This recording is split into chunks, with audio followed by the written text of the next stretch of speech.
Hey gang, how's it going? I guess how are you? Oh, I'm heading on down to Mary's. She's painting as always. As always.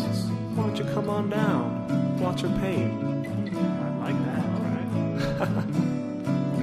Alright, I'll see you on down there. Bye. See you. The paint is wet, the canvas stretched. Maybe she'll paint the sea. Come on down to Mary Houlihan's paint party.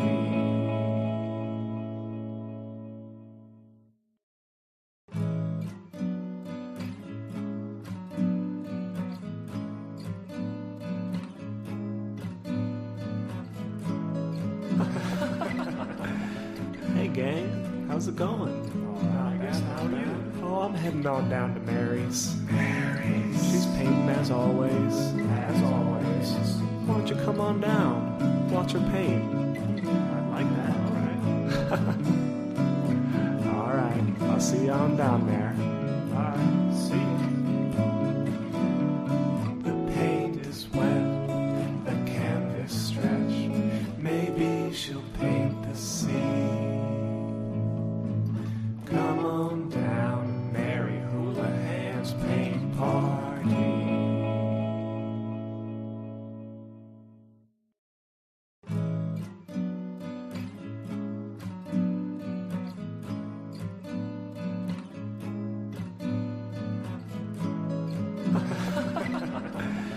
Hey gang, how's it going? I guess how are you? Oh, I'm heading.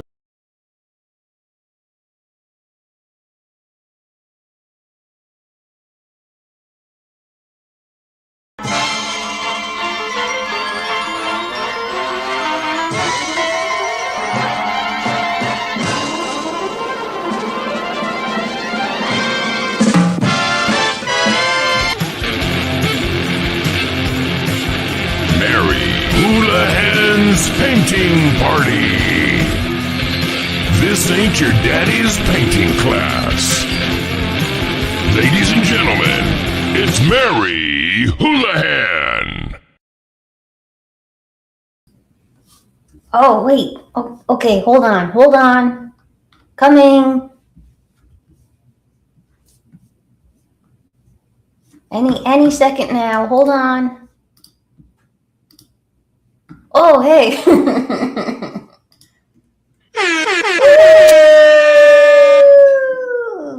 Woo!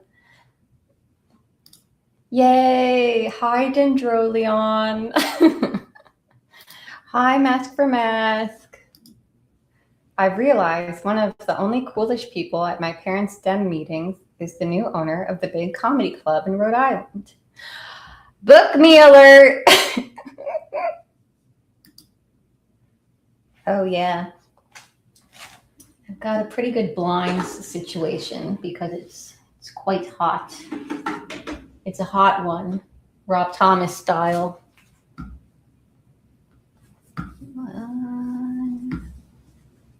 Forgive me for not being super slick. Forrest isn't here today, so it will take me 2 seconds slower than usual to do cool drops. What's up? It's Mary Houlihan.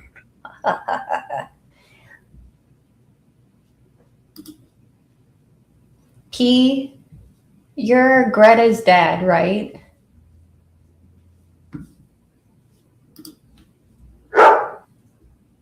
Where's the glass breaking sound? I always think that one's funny. I don't see it. I'm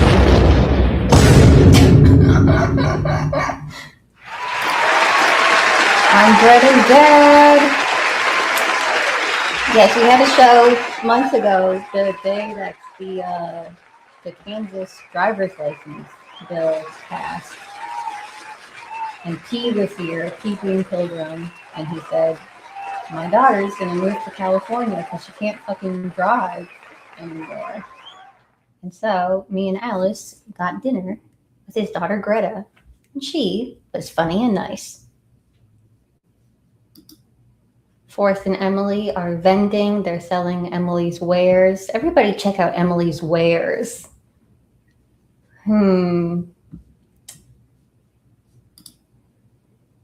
Yeah, P, Alice gave your daughter an air conditioner. So yeah, she's doing pretty good. Anyways,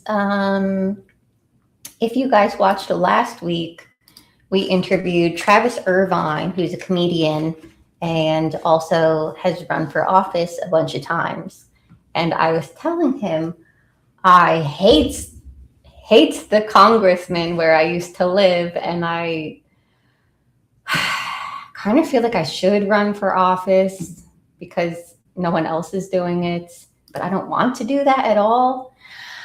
Well, then freaking like the day later, I find out there is somebody running for office against him. Nobody challenged Josh Gottheimer in the Democratic primary, but Adam Rueda is running against him as a third-party candidate. Adam, hello. What's up, Mary? How are you? Thank you so much for having me. Everyone, quiet down, everyone. Okay, so what's your deal? What party are you running with? So technically on the ballot, it's going to say Humane Sustainable Future, but I'm trying to start a new political party in this country. I'm the first candidate called Green Party 2.0. Cool. How old are you? 29. Just turned 29 May 30th. It's a birthday season. 29 and doing fine. A month ago now. Let's see. Okay, so yeah, the guy you're running against is so wretched. The genocide started when I was living in New Jersey, and I wrote to my Democratic congressperson and said, please don't kill civilians, thinking that they'd be like, I'll try my best. But that's not what he said. He was like, good, I hate Palestine, basically. That's what he said. And since then, like his messaging is really tough to swallow. I'm glad that you know what it's like to be in his district because it's completely maddening. And yeah, it's really crazy. So the district it's so funny. We were just talking about this last week. The district is interesting to me because I grew up in Allendale, which is it's like a nice suburb. It's a nice school district and everything, and Starbucks and the supermarket and all that kind of thing. Train station to the city. And then I lived in West Milford, which is a little bit more rural, a little bit more Trump flag country. And the farther west you go, it gets even more Trump flag-ish. But then the more east you go, it's like McMansions and a lot of like rappers and athletes and stuff. So demographically, it's a very interesting place to me. And I'm not very famous, but I hope that I really hope we can get you in contact with rappers. that's my. I saw you really. post Cardi B. I would love to. I think some people like that could really help boost my visibility. But you mentioned not participating in the Democratic Party like primary. You got to realize that people in my district, we have had a Democratic rep for the past 10 years that has been Josh Gottheimer, and he has basically beaten us over the head with labeling everything anti-Semitic, being so pro-corporation, pro foreign lobbies, and it's just been horrible. The taste in my mouth regarding Democratic Party is just completely soured from being in this district and listening to Gottheimer's messaging. When did you decide to run? I've actually had my eyes on this race for a while. I'd say like 2 years ago, I kind of decided that I was going to, make the run here. And I figured that no one would challenge Gottheimer just because of how scary and they kind of make him look, and how when you look him up, it talks all about all the money he has and, how happy Democrats are with him. So I figured the best way to beat him would be to run in the general as an independent, and hopefully I can motivate and leverage. About 50% of the district is independent and not registered to either party. So those are going to be the voters that I think are really the dry powder to, beat this guy. Because I think in a Democratic primary, in 2020, we had a very strong candidate, a doctor run that was extremely progressive. She garnered the endorsement of Bernie Sanders, of Sunrise Movement, and she lost she got like 1/3 of the vote in the Democratic primary. So I really don't think that's the way to beat him in this district. But I think the way to do it is to run as an independent, and we can get a lot of independent and left-leaning Democratic voters. And I think that could push us over the edge against Gottheimer. I hope so. Me too. And you're from where are you? You're from somewhere in Sussex, right? Yep, I'm from Andover Township, so it's one of the most western towns in the entire district. So it stretches all the way from here, which, like you mentioned, is in Sussex County. It's pretty rural. And then the district dives all the way east, all the way to George Washington Bridge, to much more urban areas like Hackensack and Fort Lee. So like you mentioned, it's a really diverse district. They gerrymandered this district in 2021 to cut out some of Sussex and all of Warren County that was formerly in this district, New Jersey-5, and added a lot of deep blue Bergen County. So so the demographic is actually very blue. In my interpretation of those voters are liberal, progressive voters that are for Medicare for all and for basic human rights. And I think the Democratic Party kind of shot themselves in the foot here a little bit, because they now they tried to protect a candidate that's actually a little bit right-leaning and, one of the most conservative Democrats in Congress. So I think their gerrymandering, might work a little bit against them here now that they've packed the district with, all these solid blue, mostly suburban and urban voters. I don't think it's going to work to Gottheimer's advantage when you look at his voting record and his policies that he supports and his messaging. Yeah, he's very toxic and crazy. Like, sometimes I'll go on Facebook and then I'll see, like, in my suggested feed, there'll be like stuff about him or stuff from his page. And it's like virulent Islamophobia. It's like, sometimes it's like not even dog whistles. And I'm like, I can't believe that this like isn't national news, because like there's certain, bad Democrats that take the national stage. Like there's so many articles about Fetterman and Susan Collins. Is she a Democrat? Well, anyways, all these people. And I just feel like it would take like one or two journalists being like, hey, everybody, look at this guy, for people to be like, oh my God, why is this horrible person in office? Let's get him out of here. Yeah, Gottheimer is like the king of cable. He's always on, Fox, CNN, MSNBC. All of his donations are, literally almost all of his donations, above 95% of his donations, come from corporations, from special interest PACs, and almost none come from individuals or grassroots people. So that's the kind of guy he is. And he only appears in very insulated environments where he controls the narrative, or he knows that the journalist is going to be favorable to him. He's not accessible to constituents at all. He does sometimes he hops online and does a cup of Joe, but people in the district haven't seen him for years. So, he's completely inaccessible. He sends out his staffers to meet with people that protest and come to talk to him at his various offices throughout the district. But he's unfortunately doesn't have very good visibility. Yeah. And like Newark isn't in the district, but like right now it's like national news, Delaney Hall.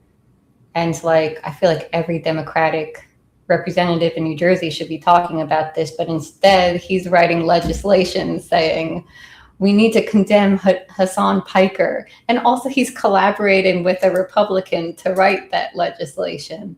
And also he's really into like the surveillance and trying to get censorship, trying to get protesters fired and punished for, anti-war rhetoric. It's so crazy. Oh my God. It makes me so crazy that he's in office right now. Yeah, he's one of the biggest adversaries to free speech and peaceful protest that we have in Congress.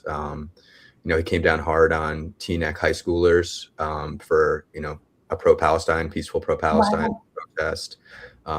It's a big part of his messaging that, he wants free speech to only entail speech that he approves. And, that's crazy. And like high schoolers, that's like 14, 15-year-old kids. Like, leave them the fuck alone. All kinds of colleges, Rutgers, all he does is write strongly worded letters to shut down peaceful encampments regarding the genocide and stuff. It's like his main mission in Congress is to police speech. And you mentioned ICE. I mean, a big reason why we're in this situation with ICE, specifically in Delaney Hall, is because of Gottheimer's voting record. Even as a Democrat, he's continuously pushed for less guardrails, less safety nets for children or keeping families together, and has just, been full throttle voting for DHS and ICE funding up until this point. So it's just really disappointing when you consider the kind of district he represents. And I think a lot of people in his constituency are out of line with those policies. I saw you were posting a lot the other day during the New York primary. What did you think of that? Yeah, I was amazed and thrilled that incumbents, AIPAC-funded incumbents, were able to be voted out. I thought that was great that the more progressive candidates were winning, that younger, fresh idea candidates are coming in. And people that voted to send unconditional weapons or, support what's going on in Palestine or the West Bank, they need to be replaced. And hopefully that, sets a theme, across the country. Yeah, I think so. Did you see Anna Lilia Mejia? Her election was really interesting to me. And she's the one, if people don't remember, she was like an anti-AIPAC person. And she was like projected to be in third or fourth place. And so AIPAC spent all of their money against like the number 2 person running. And they ended up splitting the like pro-Israel vote. And so then this woman who is projected to come in way down here, she ended up winning. And, before that, obviously, Zoran won New York City. And on Tuesday, it was reiterated again that like these Jewish districts where years ago you would have thought like, oh, don't even talk about Israel. A lot of progressive Jews don't support this, and like, I think they'll vote for you if they learn who you are. Yeah, I think I have the winning policies and the winning messaging. It's just a matter of connecting with over 100,000 people at this point. So I really appreciate you having me on and supporting an independent or third party candidate. Yeah, and Lilia ran in the special election to replace Governor Mikey Sherrill when she won the governor race. That's right next door. That's NJ-11. So that borders my district right here in Sussex County. But big fan of Ana Lilia Mejia. I think she's doing great. As soon as she got in there, she proposed $25 minimum wage. She's been at Delaney Hall, ranting and raving and drawing attention to the conditions and the horrific atrocities that are occurring in and around Delaney Hall and across the country regarding ICE facilities. So I want to be right there with her in Congress, fighting for human rights, basic human dignity. And that's Is my Roxbury in your district, or is that District 11? That's District 11, I believe. And so they stopped the ICE thing from happening. What happened there?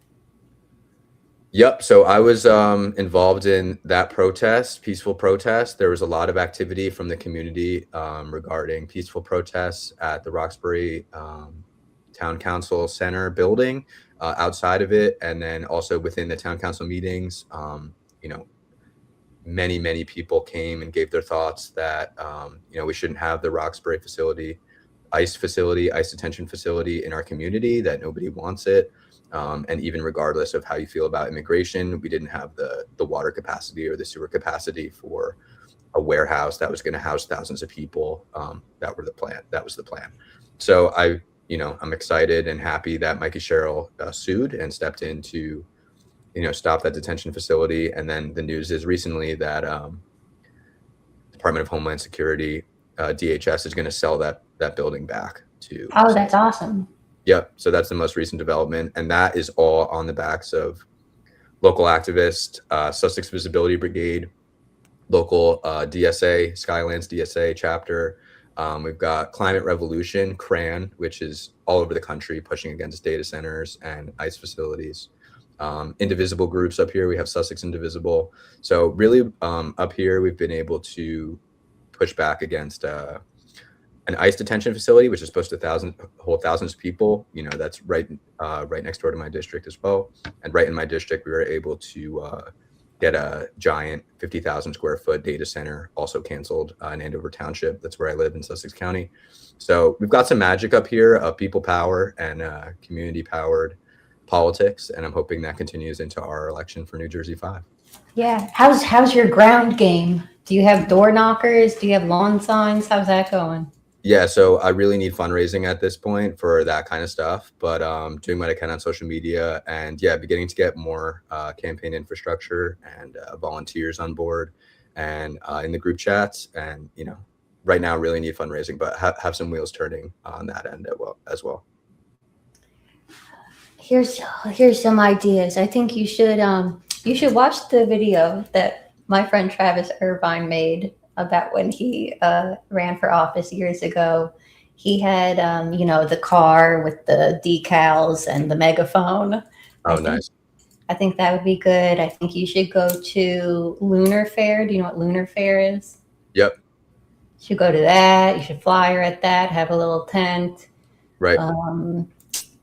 I'm gonna start doing a lot more tabling and Q&A, town hall sessions. I really want to be an accessible rep. This isn't about me being a perfect person or being some policy genius, but I'm 100% sure that I can do a better job of representing Bergen, Passaic, and Sussex County, staying in touch and accessible to the constituents of NJ-5. The bar on that is just so low right now, and people are suffering. Costs are up across the board. When I lived in West Milford, there was a fair type thing. I think it was called like the Street Light Festival. Have you heard of this? No. I hope it's not passed already. It would be awesome if we could get you a table there. It's like in honor of like their first literal street light. Like they got enough traffic that they required a street light. Oh, that's cute. In West Milford? Yes. Is it Autumn Lights Festival? I'm looking at this now.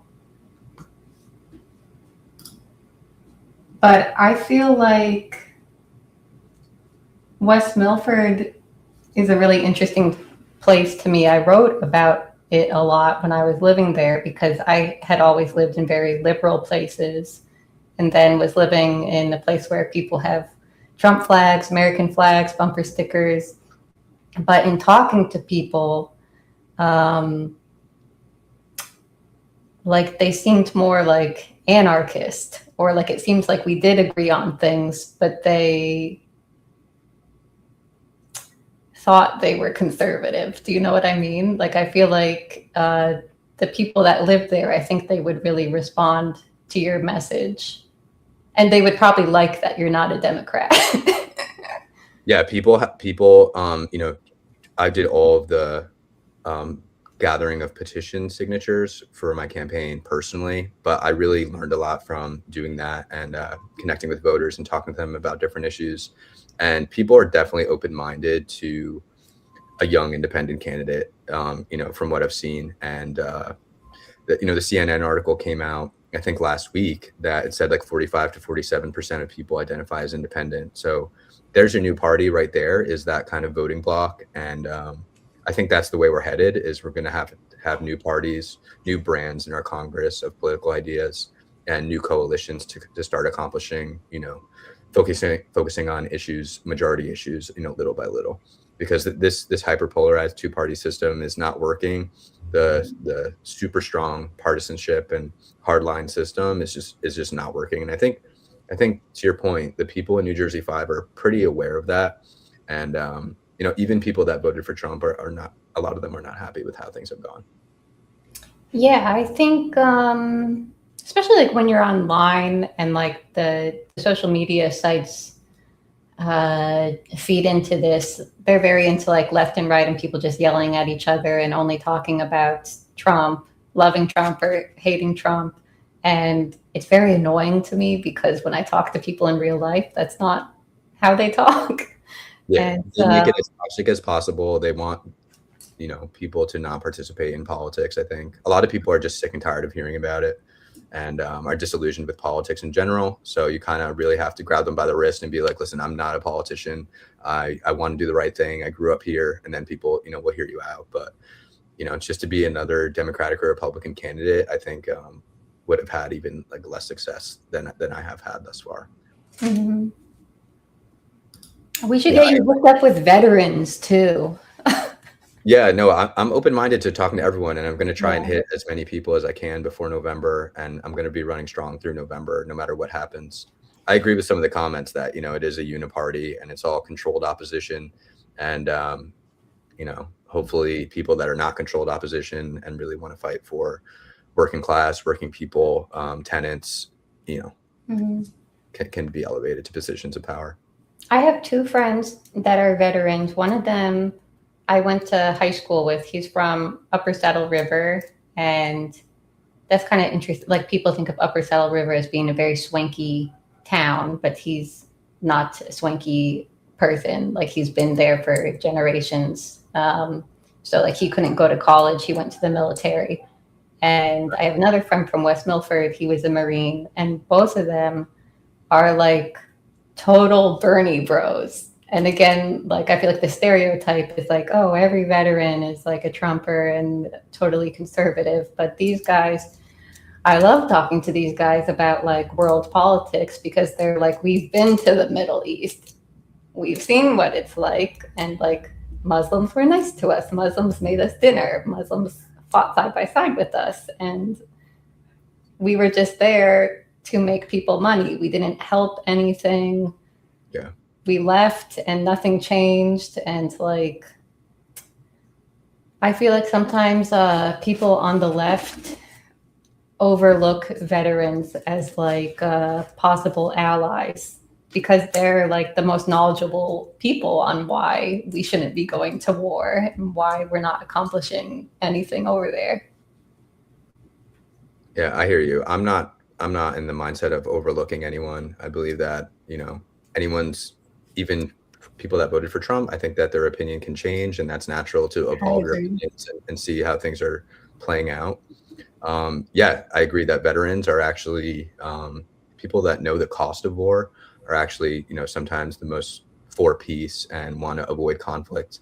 So yeah, that broad stereotype that veterans or people in the military are like warmongers I think is inaccurate. Some are, but you know, it's too broad of a stereotype to apply to everyone. Dr. Adam Hamawi was a doctor, a combat veteran in Gaza who, you know, treated victims of the genocide and was elected as a Democratic nominee in New Jersey 12. which is also nearby, represents like Trenton and Princeton and North Brunswick. So someone like that, I think, is a perfect candidate to be in Congress. Someone that has seen, the gruesome effects and the horrible tragedy of war. And I think that he's going to move that way in terms of foreign policy and trying to instill peace and avoid the loss of human life wherever we can. So, remind me what town you're from. Andover Township. Andover, right. So you grew up there? Yep, I lived here for 20 years, and then I went to college at Bucknell University in Pennsylvania, which is in the middle of nowhere in Pennsylvania, pretty rural community. And then I lived in Morristown, Jersey City, and Brooklyn for like 5 years after college. Worked various jobs, and then now I'm back in Andover Township, living with my dad to run for this position. That's awesome. Thank you. It's been fun. It's been, I want to do something that matters. I enjoy talking about important topics that really are affecting people's lives and that are at the top, topical, and that are might be sensitive issues that people don't feel, as comfortable talking about as I think they should. And I think that's by design. And I think that fear and the messaging of fear and these topics being so like cagey and so like people don't want to risk their career or their healthcare or their social circles, their professional circles. Mm-hmm. So I'm really for. I think we need to move to a place to open dialogue and critical thinking and talking about some of these tough issues because people are not on the same page. They're not on the same page, and there's a lot of education that needs to be done. Yeah, I'm a damn broken record, but that's what I'm always talking about because.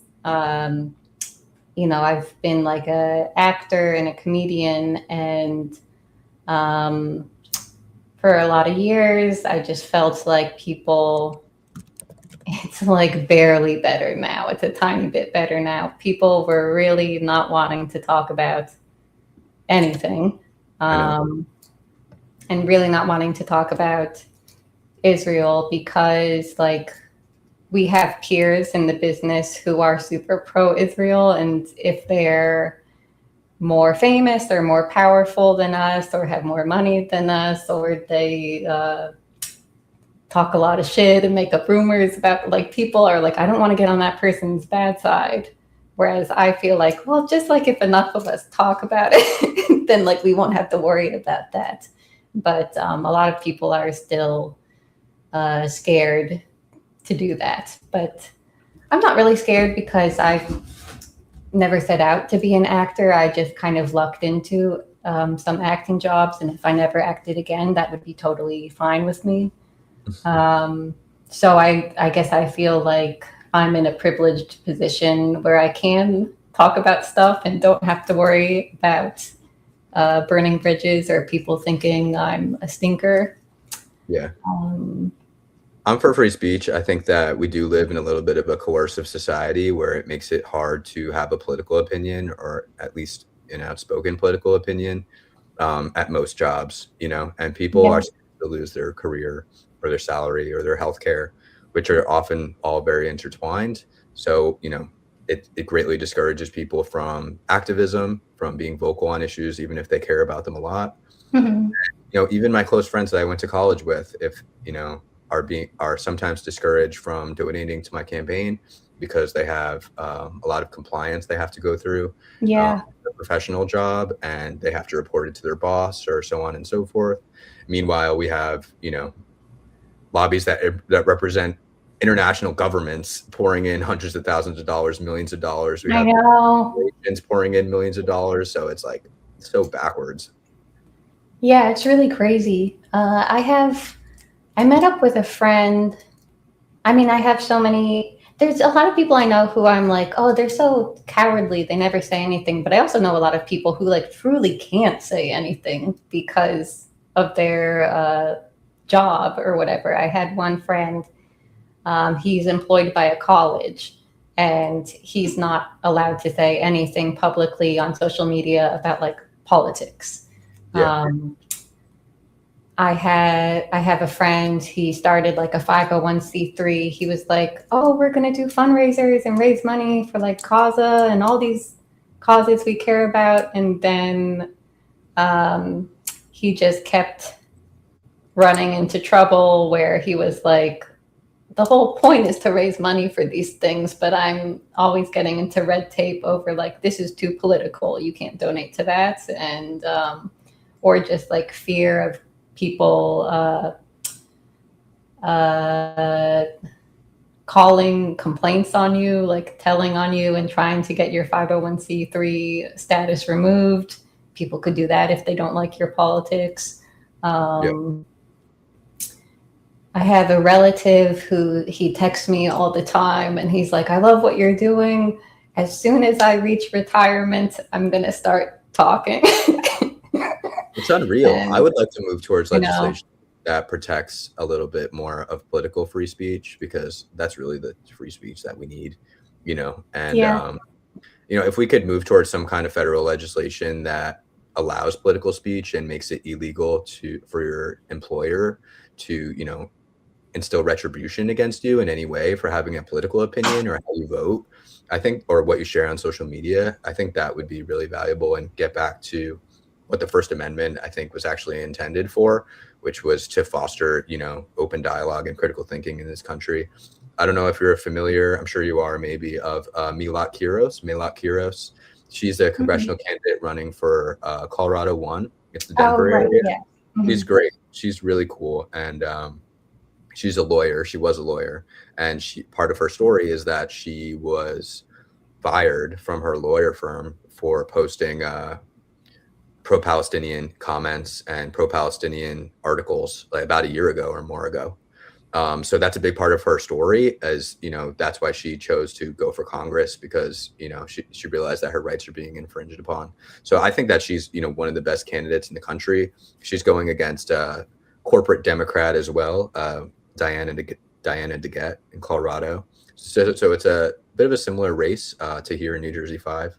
So her election is next Tuesday. I'm really rooting for her. She's a DSA, Bernie Sanders endorsed candidate, and Diana DeGette has been in there for like 30 years. Not even kidding. She's like a 15-term incumbent that's totally owned by for-profit healthcare and a bunch of other hosted bad guys. So we'll see. I'm really rooting for her. I've been following her campaign for months, and I really hope it's the Democratic nomination. She's the one. Her rallies kept getting canceled by the venues. Yep. So bit evil. of foul play from DeGette there, I think. Yeah. Yeah. Did you see, I think it was today, the Supreme Court says like they're making it harder to sue Bayer, the company Bayer, for Roundup cases. Yeah, I did see that. It makes me sick. I can't believe it. Yeah.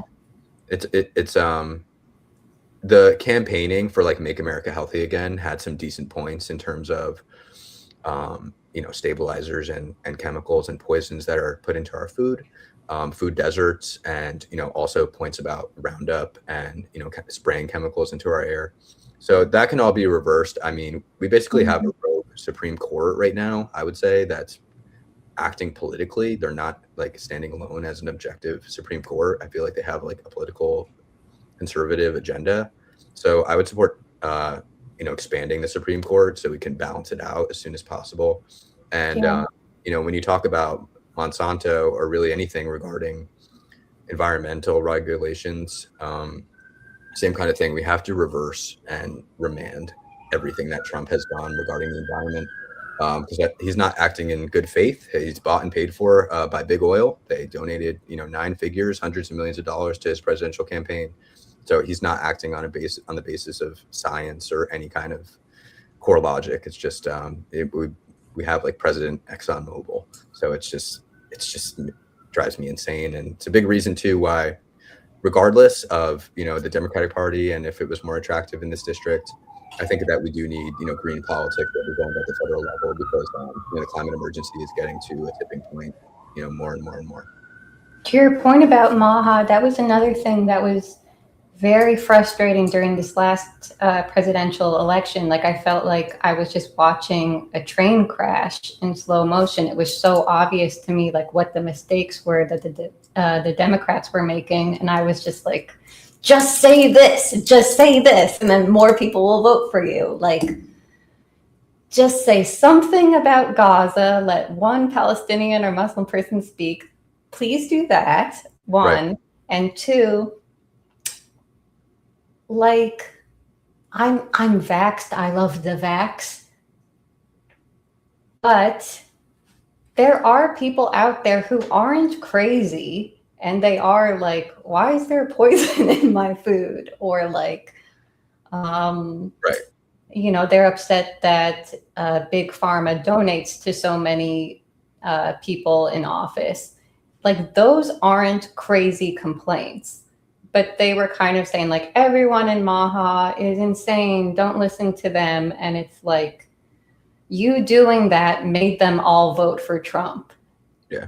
Why couldn't you just talk to like one normal person from there and to like acknowledge some of their complaints without like, you know, having to talk about like crazy things? Yeah, I mean, you did your own damage by pushing everyone towards RFK, who's the only one that wants to talk about healthy food, even though a lot of what he said ended up, you know, being all over the place. It's like, Yeah, this is a real issue that at least is getting some airtime from this party. exactly. My ex, his mother, she's like really into that stuff, and she was obsessed with RFK. She was planning to vote for him, and I forget, he dropped out or didn't make it to whatever. And then Trump said, oh, he can be on my cabinet. So then anyone who was planning to vote for RFK just voted for Trump. And so when I saw this news story today about Bayer, I thought of this woman, and I just thought, like, I know like a lot of people are like,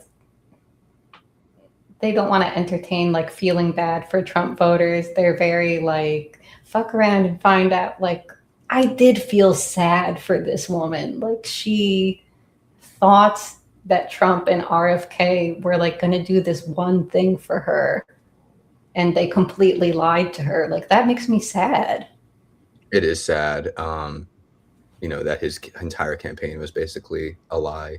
And I do think that some of the policies that he ran on are populist policies that are popular in terms of less foreign wars, in terms of less corruption in our government. But he wasn't able to put any of that in gear or, you know, put it in practice. You know, he just installed his new form of corruption. This has been, you know, one of the most self-profiteering and corrupt administrations in history. You know, he's engaging in wars of choice, you know, which is completely antithetical to the peace ticket that he was supposed to be. So I think he got some peace voters that way. So looking back, this guy said whatever he needed to win. And, you know, it wasn't reflective of his policies at all. So I don't know what we do about that, or how we can, you know, help these candidates that from either party, you know, tell the truth. So my goal is to make it more competitive. I hope to help more candidates run in congressional races across the country, to at least push the dialogue and push the envelope on some of these important issues. Because when it's just, you know, controlled opposition versus controlled opposition, so often, you know, important issues are left off the ballot completely. You know, looking back, I think either candidate that we went for, the genocide in Gaza was going to continue. And even in the autopsy now that came out regarding why they lost, you know, to Trump the second time, Democratic Party, they still are unable to mention Palestine or mention, you know, the ongoing genocide. So it's just super, super alarming that, you know, that's supposed to be the party that we're supposed to run towards in 2026 and 2028. So I just really think that we have to move towards a multi-party system and get some new voices and new ideas, you know, at the table in Congress. Have you always been political, or when did that start? I've always been interested. I was interested in Trump way back when he was an outsider and the Republican Party hated him. And, you know, everyone was saying, oh, he'll never be president, because I was interested in someone that was going to shake up the system, that was going to be an outside voice, that I thought was going to be like an everyman. I was young, like a freshman in college, but like an everyman, you know, fight for working class. I was just someone that grew up in New York, you know, so that's like what I thought at that time. But I'm still kind of in that mindset of, we need to throw a wrench in the system. We need to get outside into Congress and in power, and not have everyone under this Democratic leadership or this Republican leadership, because both of those leaders, those groups of leaders, have left the working class behind a long time ago. And tell me more about your thoughts on climate, or any plans you have if elected. Yeah, so I think that our Congress and our White House are besieged by big oil and fossil fuel lobbying. I think that that lobbying that totals millions and millions of dollars is actually, suppressing American innovation at this point, and it's really sad when you think about, we could be a world leader in terms of sustainable energy, in terms of alternative energy sources, but really our innovation has been stalled for decades in this country by misinformation, by propaganda, and by bought and paid for politicians. So the same way that we're rallying now in some elections against APAC and candidates that are, bought and paid for by APAC, we need to take the same thing and toggle over to track oil pack and look at those as well, because the only way we're going to get Green New Deal or climate emergency policies passed is if we can get a coalition that is not taking money from fossil fuel lobbying. But I'm for building out public transit. I think that's something in New Jersey, and super urban New Jersey that borders New York City. I think that we could be a leader in terms of building out affordable public transit that connects Bergen, Passaic, and Sussex County, more lines into the city, move away from, everyone relying on expensive gas cars and gas cars sitting in traffic for hours a day, pumping emissions and warming the environment. So it's really on the front of my mind. We got to call out these politicians that are bought and paid for and are kind of stalling the progress on environmental science in general, starting with Trump. And we have to reverse every single thing that he did. We have to protect public land. We have to protect our water. It's just so crazy. And I can't believe that we're so out of step with, the rest of the UN, with Europe on some of these policies. I might be going on a weird tangent, but I hope it lands somewhere good. Ask me anything you want. Sure. I think public transit in New Jersey is great.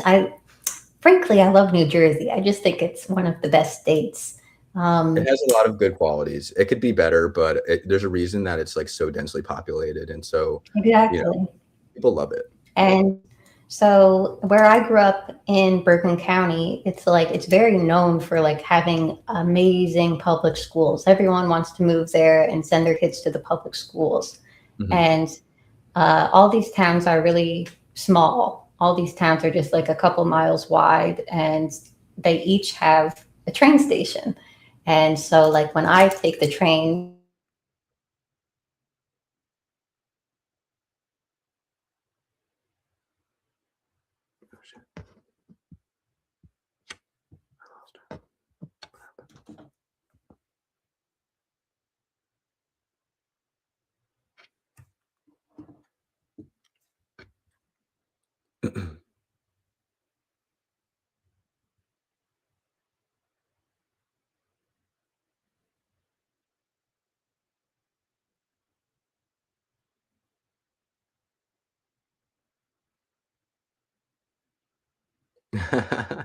That's what happens when Mary takes the train.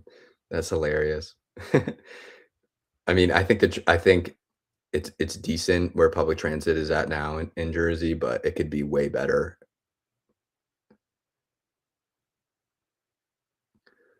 Yes, I have been in contact with Kat Abagazala. I've been in contact with Ana Lilia Mejia, Adam Hamui. I met Daria Liza in New York City. Sometimes people are a little cagey with me because I think a lot of people are within the DSA Democratic Party guidelines. But yeah, definitely some idea sharing and progressive politics, collaboration happening there.